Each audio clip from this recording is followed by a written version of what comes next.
Le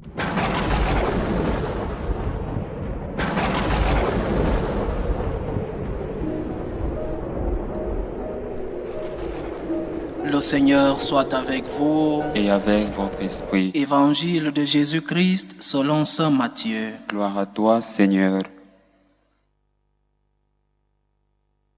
En ce temps-là, lorsque Jésus descendit de la montagne, des foules nombreuses le suivirent. Et voici qu'un lépreux s'approcha, se prosterna devant lui et dit : « Seigneur, si tu le veux, tu peux me purifier. » Jésus étendit la main, le toucha et lui dit : « Je le veux, sois purifié. » Et aussitôt il fut purifié de sa lèpre. Jésus lui dit : « Attention, ne dis à personne, mais va te montrer au prêtre et donne l'offrande que Moïse a prescrite. Ce sera pour les gens un témoignage. » Acclamons la parole de Dieu. Louange à toi, Seigneur Jésus. Il y a quelques jours, je lisais un article d'un journal d'une très grande congrégation de notre Église, où le brillant auteur de l'article disait qu'il ne faut pas prendre les paroles de l'Évangile à la lettre, qu'il ne fallait pas interpréter ces paroles à la lettre, que de même que on ne pouvait pas interpréter à la lettre le fait que Jésus dise que si ta main droite t'envoie au péché, coupe-la, on ne pouvait pas de même interpréter un autre fragment de l'Évangile qui dit que si un homme divorce de sa femme et se marie avec une autre, il commet l'adultère. Qu'on ne pouvait pas prendre toutes ces paroles de Jésus à la lettre, littéralement. Et il continuait en disant que même ce que les évangiles nous montrent comme des miracles, tous n'ont pas été des miracles, mais des symboles pour nous enseigner, pour nous passer un enseignement. Un brillant auteur, brillant prêtre d'une très grande congrégation de notre Église. Et je crois qu'il écrit cela avec l'accord de sa congrégation, du moins de ses supérieurs. Je crois qu'il est temps de dire dans notre Église et de le répéter à ceux-là qui veulent actualiser ou alors qui veulent modifier le message du Christ. Je crois qu'il est temps de leur dire qu'ils n'ont pas la foi. Je crois que c'est le mot qui convient de dire. La foi est un don et on ne peut pas être fâché si on ne l'a pas, parce que c'est le Seigneur qui donne la foi, le don de la foi. Et quand on n'a pas la foi, parfois, on induit d'autres brebis dans nos égarements, on induit d'autres fidèles dans notre obscurité, parce que ceux qui lisent cet article et qui n'ont pas de formation peuvent croire, parce que l'auteur est de grande renommée, parce que le journal est un journal d'une grande congrégation, alors ceux qui n'ont pas de formation peuvent prendre un article comme celui-là, comme une parole de vérité, comme un enseignement de notre Église. Les miracles de Jésus sont historiques. Le Seigneur a fait beaucoup de miracles et tout ce que nous enseignent les évangiles sont des miracles qui se sont produits. Et à la fin de l'évangile de Saint Jean, Jean nous dit : ce qui est écrit dans ce livre et beaucoup plus d'autres choses ont été faites par Jésus, et ces choses qu'un livre ne peut pas contenir. Jésus a fait des miracles. Des miracles sont historiques et il continue de le faire.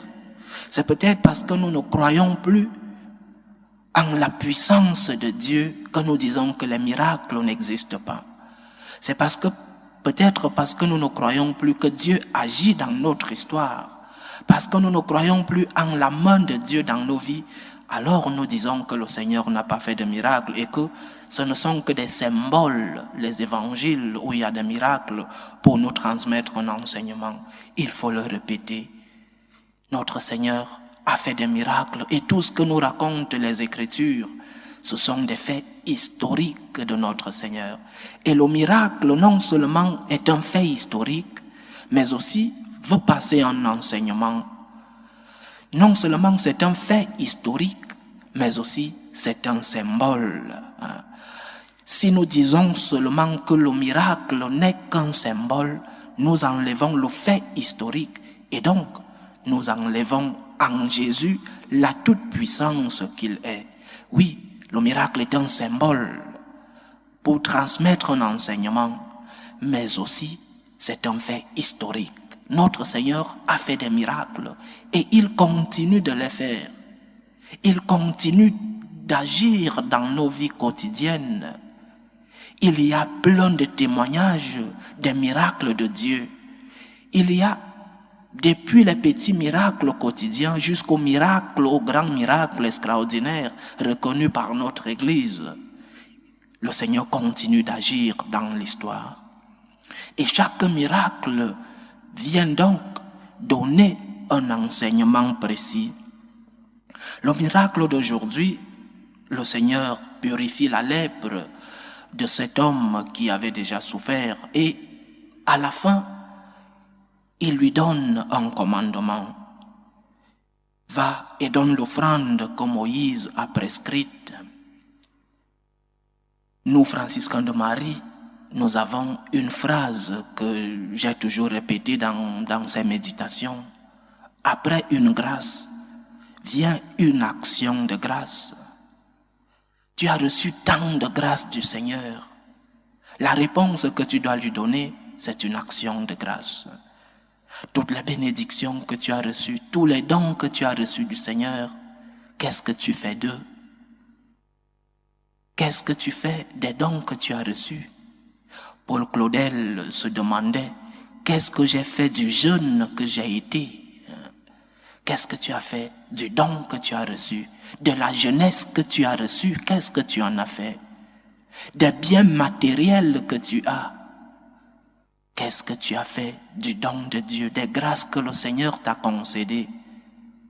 Ah, ou alors tu crois que toutes les grâces que tu as, tous les biens que tu as, ce ne sont pas tes propres efforts? Ah oui, beaucoup ont des grâces parce qu'ils ont fait des efforts, mais cela n'enlève en rien l'initiative première qui vient de Dieu. Parce que c'est Dieu qui nous donne des grâces. D'abord, nous collaborons avec l'œuvre de Dieu dans notre vie. Nous collaborons avec la grâce de Dieu par notre travail, par nos études, par nos sacrifices. Nous collaborons avec la grâce. Mais l'initiative première, l'origine de l'initiative vient de Dieu. Rends grâce à Dieu. Dis-lui merci. Reconnais que tout ce que tu as te vient de Dieu. Et le Seigneur te dit, une fois que tu as reconnu, va offrir une offrande à Moïse, dit l'évangile d'aujourd'hui. La réponse que tu dois donner, c'est de rentrer vers le Seigneur qui t'a donné toutes ces grâces. Va lui demander, Seigneur, qu'est-ce que je peux faire pour toi? Parce que j'ai reçu tant de choses venant de toi. Et moi, à mon tour, je veux m'offrir à toi. Seigneur, qu'est-ce que je peux faire? Qu'est-ce que je peux faire par gratitude pour tout ce que j'ai reçu de toi? Et le Seigneur te dira, par exemple, lève le regard. Regarde autour de toi.